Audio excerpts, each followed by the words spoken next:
Welcome to a new edition of the Neon Jazz interview series with Chicago jazz drummer Kobie Watkins. He spoke with us about his latest 2018 CD called Movement and his involvement with Soul Fingers, produced by the great Steve Jordan and performed with legendary guitarist Bobby Broom. The Chicago native began playing as a small child, listening and watching his father play drums in the church.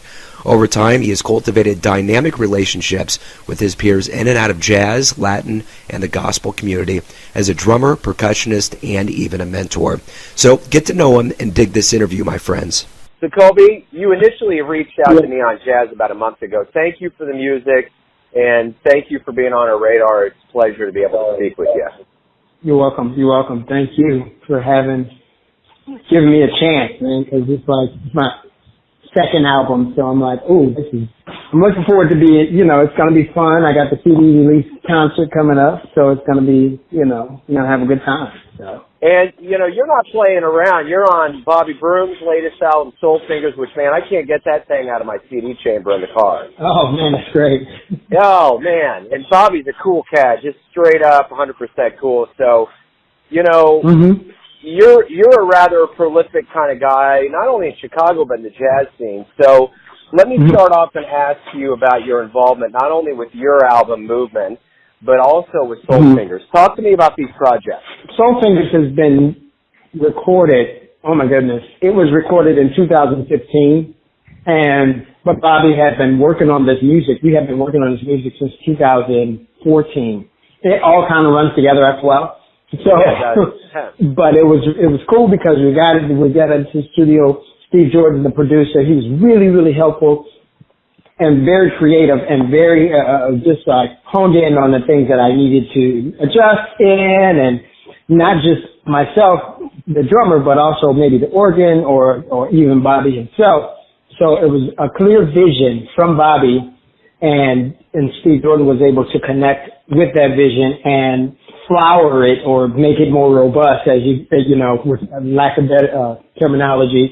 They made it as grand as they possibly could, even while we were playing the music, and just trying to go for different avenues with the music, and not so much new avenues, but just some existing avenues that already worked, like the horns and playing, more percussion and playing grooves that Bobby didn't have on some of his other albums. That was awesome. That said, going into the 2017 recording session with Movement, again, I was able to grab, I was the producer in this case, but I was able to grab keynoted things. Like one of the big things that Steve Jordan always talked about was just like, when you're going from one section to the next section within the music, the drums have to change. There has to be, as simple as that sounds, it was very, very, it was a big one for me. I was like, oh, right. I would do it from time to time, but it's like to really be focused and know, because drummer has to know the next section before the next section is there, and they have to be there within the music. It has to be responding, and it has to have motion moving forward into that section. So really spelling that out was really a key element and key thing for me going into my session and having these ideas from Bobby and Steve, and then having my thoughts and my understandings of my music, and just like, okay, this is how I want my music to go. And then when I'm playing drums, because I never write from the drum sheet, I always write from literally me just driving down the road and singing into my recorder. So those drums are not even thought about. There's rhythm, of course, within the actual melody, but the song itself is just, I'm not really concentrating on the drums. So to walk into the session in 2017 and then have a bit more understanding about how I wanted to develop the drum sounds and the grooves. I actually worked on the grooves prior to, and a lot of these songs, like MBDC, I wrote that in 2008. So a lot of these songs, the 7 songs that I wrote, only 2 of them are the actual newer songs for this album. Everything else, the other 5 songs I had actually wrote from 2008 to 2011. Wow. I had been playing them back and forth with different people all the time. Well, that's kind of how it works. It seems like some things get kicked around, and that's probably why everything kind of blurs together. Let's go back to your childhood in Chicago, watching your father in the church play drums. You got pots and pans out. Talk to me about your childhood and how you actually got into that point where you wanted to make music your life. You know, it was probably that point where I wanted to make music as a life choice. I was 17, and this bass player asked me, he said, man, he said something that was almost like condescending, but he was like, are you going to go to school for music, or, you know, what are you going to do? I was like, nah, I'm okay. But in my mind, I was like, well, yeah, maybe I should do that. And at that point, my rebuttal was just as condescending as the question, but deep down inside, I was just like, yeah, that's what I want to do. I do want to do that. So I thought to myself, well, I'll get out of school, I'll wait a year and a half, and I'll either apply for college or I'll go to the Army and I'll be a music educator. I'll teach music. And I'll do it like that. Because even, you know, nowadays kids say they didn't want debt. And I didn't want debt either, but I was just like, when it came down to life actually happening, life happened. So yeah, it was like, oh, okay, great. So a year and a half I did wait there because I worked. I worked at a bakery. I worked at Old Country Buffet, one of those buffets like the Corral. I worked at McDonald's. I was still working at McDonald's. I had worked at McDonald's since I was in, you know, the beginning of high school. So I worked at all these three places. Literally, I was working almost at three jobs at once while I was waiting to go back to school. And it was like a year and a half, and then my dad suggested this school, Vandercook, because he knew about this school. And it was like one of those schools, like, he was like, yeah, such and such. He knew I had some knowledge of music and understanding of certain things, so he gave me the story about Richard Davis, a well-known bassist, and Richard Davis, when he was there, he used to read and practice clarinet music on the bass. And I was like, I found that so exciting and so, you know, interesting.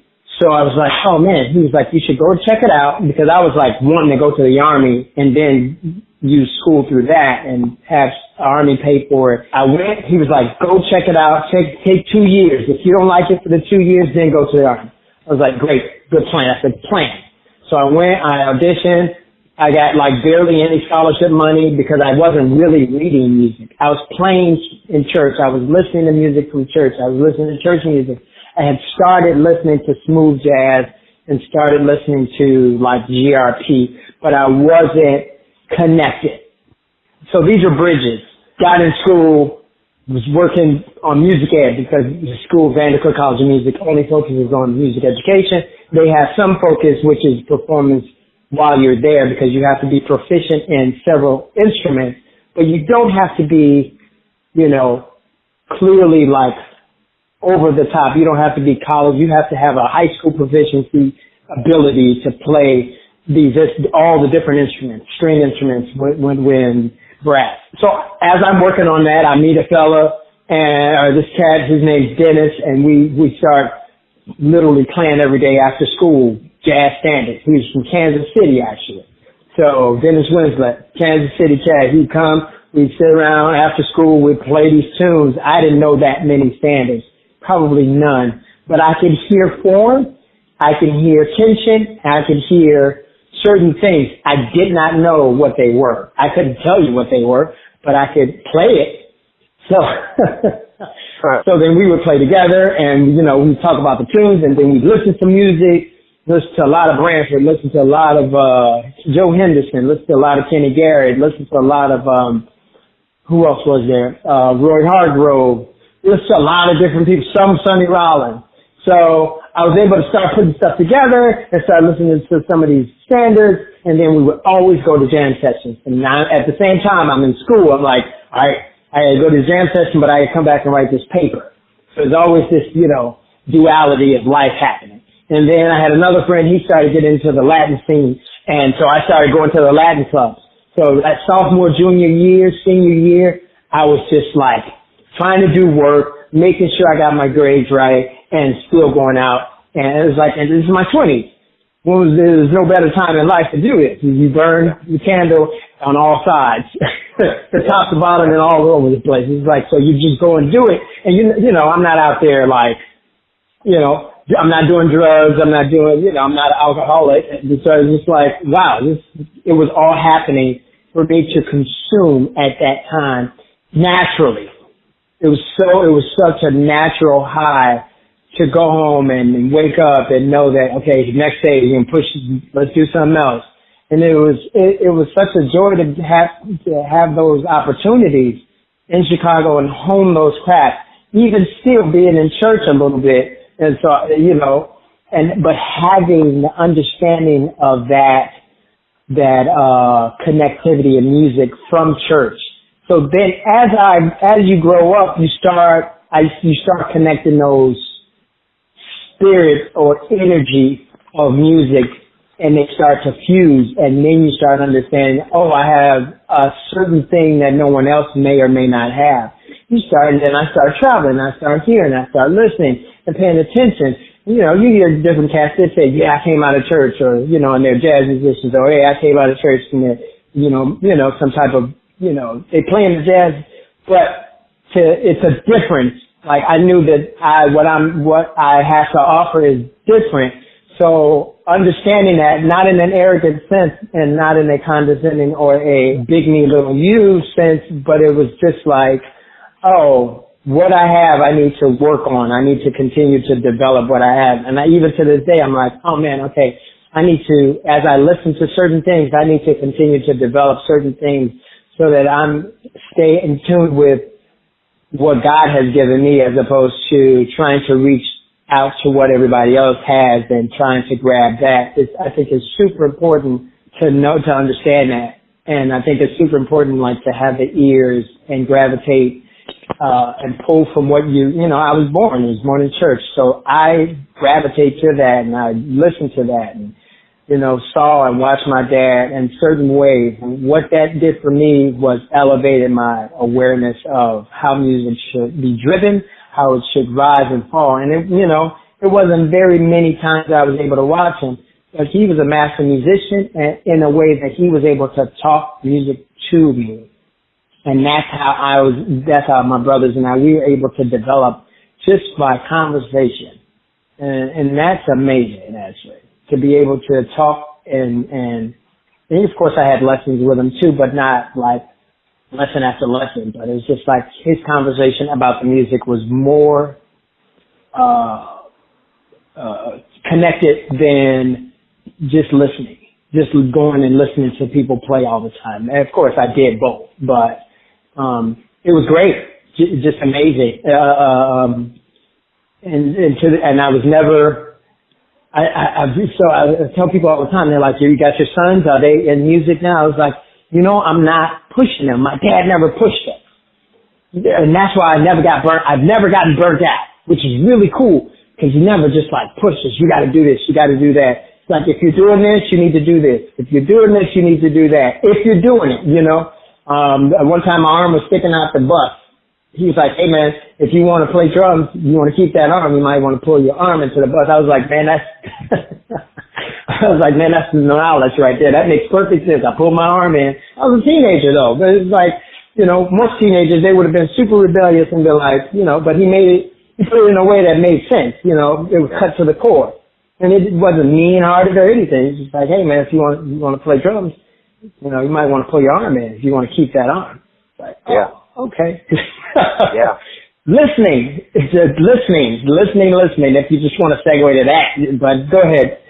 No, that's cool. I was going to ask, you know, you mentioned you listened to a lot of big names in the beginning, or as you started getting into jazz, and now, as you've gotten into your career, you've been able to play with people like Joe Lovano and Sonny Rollins and Arturo Sandoval and Roy Haynes. What was it like when you finally got to play with these people that influenced you so much? Arturo was just, he had a lot of energy and he had a lot of spunk. It was like, so every time, first of all, playing with any of these individuals, it's like we're all children and we're having a really good time because we're connected in music in such a jovial way. So playing with these guys is just like that. you get Arturo, he's just like spunky, and he's like, everything was cool. It's like, he wasn't the leader of the band. We were playing with Kurt Elling at the time. So he's just like, and it was at his club when he had his club in Miami. And so it's like, no, you do X, Y, Z, and he was taking orders. And it was great. I was like, man, okay, it's really cool to see the non-arrogant level of these individuals every time I would play. So then you had, so Joe Lovano was the same cat. We were playing with Schofield, or even our very first time, which was at a school, and in Rexburg, Idaho. And he was just like, oh, this is whatever, we'll be fine, let's do X, Y, Z. Very, cool and able to acquiesce. It wasn't a me show. It was never a me show. Roy Haynes was super knowledgeable of just tunes. He cracked me up because we were about to play that one tune. And I think I've met him before. I definitely sat in on a jam session with him, and he brought me up on stage. We were in Italy. We were in Bologna, Italy, and I came up on stage, brought me up there to play with him. It was fun.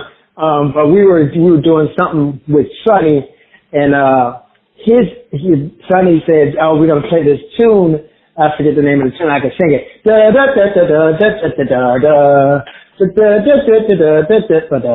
trying to remember that song.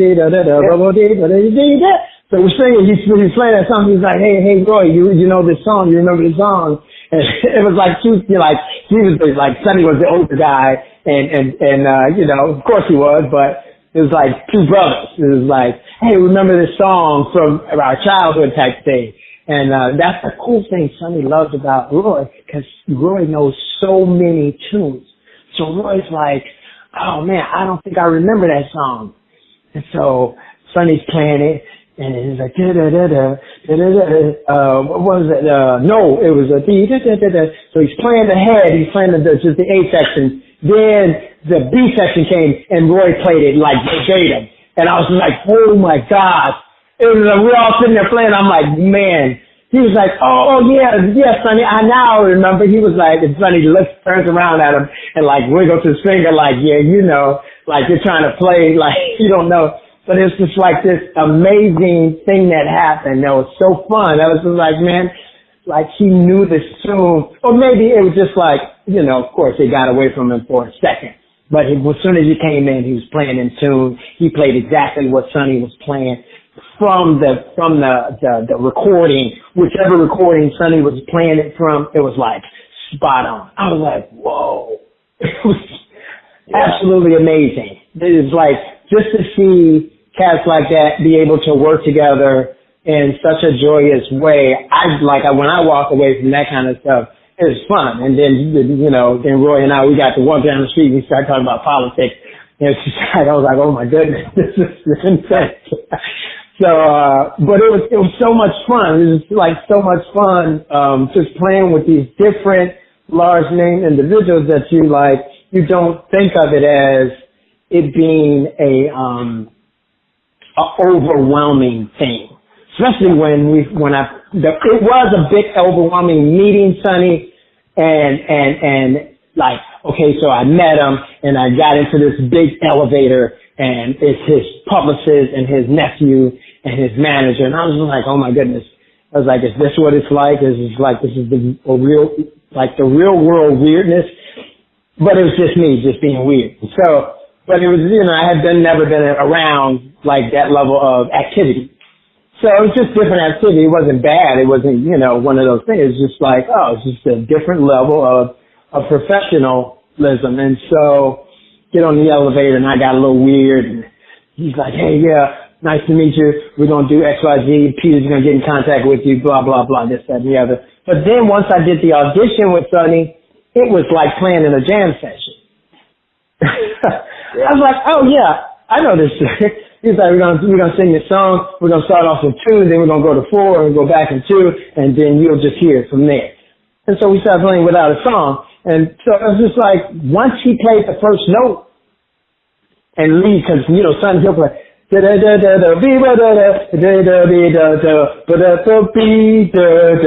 like me and Bob Cranshaw's in there, his nephew. I was like, it felt so natural. No tension, no weirdness. I was like, oh man, this is like playing at a jam session. It felt so natural, and I could just play and listen and hear things, and it felt good, and everybody felt good playing together. So, you know, I always tell people about that because that was like maybe my second or third audition in life. Yeah, third, because I had one audition to get into school, had one audition to get into Disney World in '98, and then I had another one that was funny. But you're always doing an audition when people hear you, so I think that's important for people to hear and know truth. So you've had a lot of education. You've had a lot of experiences up to this point in your life. Are you happy with how your career is going right now? So I always focus on my career being escalating. Always focus on how it's going to escalate moving forward, what I want to do and who I want to say or what I want to say. And I know, of course, you don't always have the answers, but I know I don't want to sit on my craft and not do anything. I want to take chances. That was my big one. I write things down a lot. Not used to, but I've written down a lot, and I write down a lot, like where I want to go, where I want to be, and how I want to do it. And I don't want jazz or music to be my only avenue of opportunity, because I have all these other ideas. It's like ideas. I wish I was an engineer. I asked my wife one day, I was like, man, you think I should go back to school for engineering? Because I have all these different drum ideas, these equipment ideas. So I got a bunch of stuff written down for that. So I don't see it totally being just playing, but I love playing. So in order for me to play more, I want to be able to access those other opportunities or these other dreams that I have. So I wrote a book, which is really nice. I've always wanted to write a book, and my dad always wanted to write a book, and he never got to it. I want to definitely write and compose on the orchestra side, actually. I thought I wanted to conduct and compose, but I'd rather compose more than conduct. I'd rather conduct from the drum seat as opposed to from the podium. So people would always ask, you want to get your doctorate? Nah. I'm like, no, not necessarily get my doctorate, because you know, now it's like just to say I got a doctorate, I'm kind of going to do the same thing. You know, I look at all the things I learned in school as options and possibilities. I didn't look at it as, yes, of course I worked as a school teacher, and I'm working now as a college somewhat professor. I go into universities and I can teach or do master classes.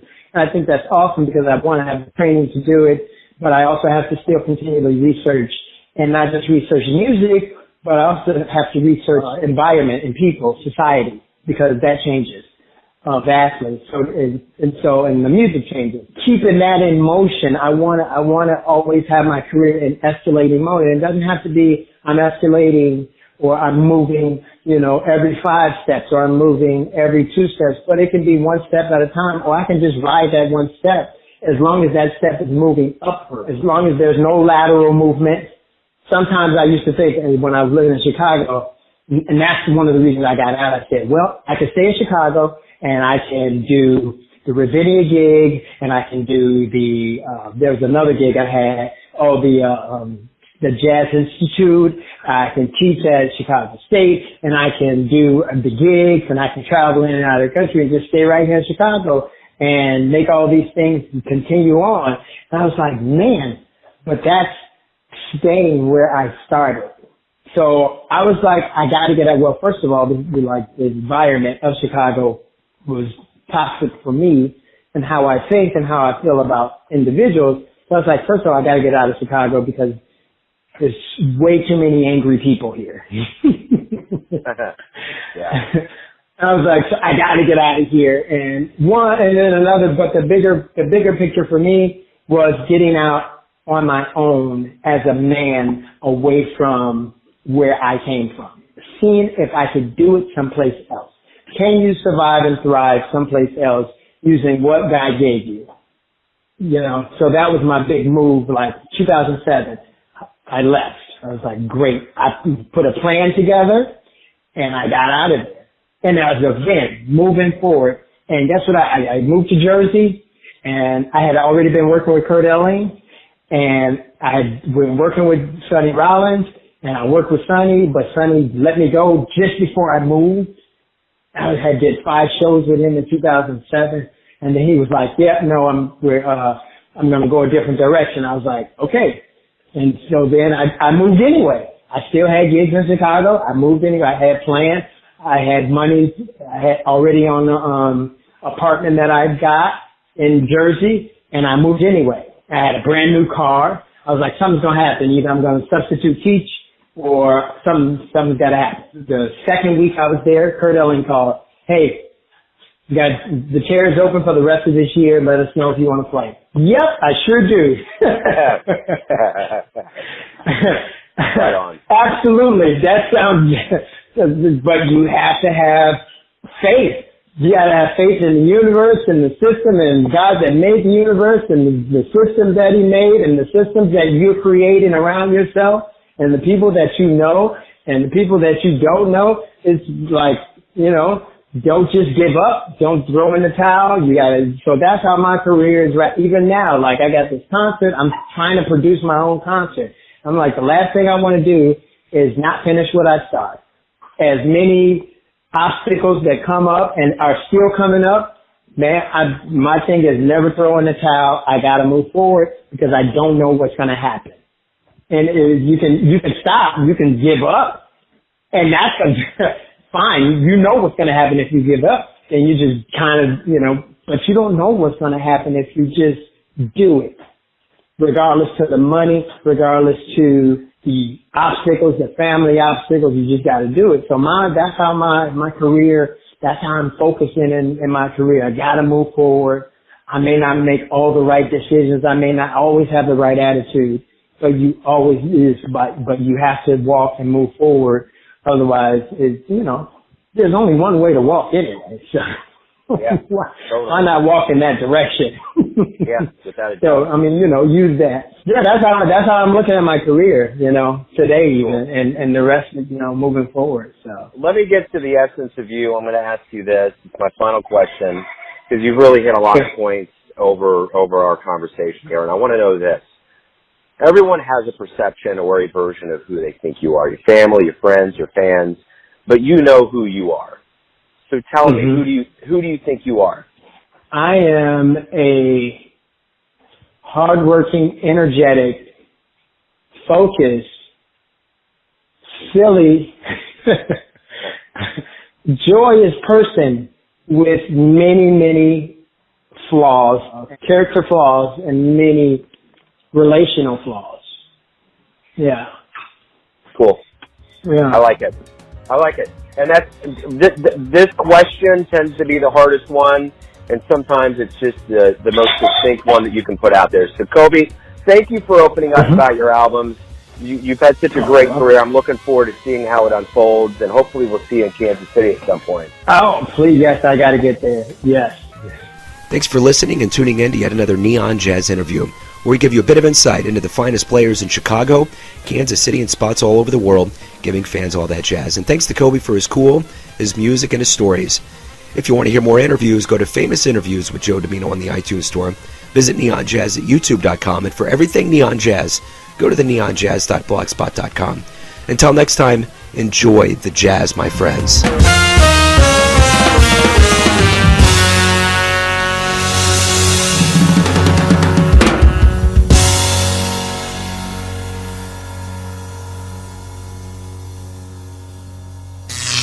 Neon Jazz.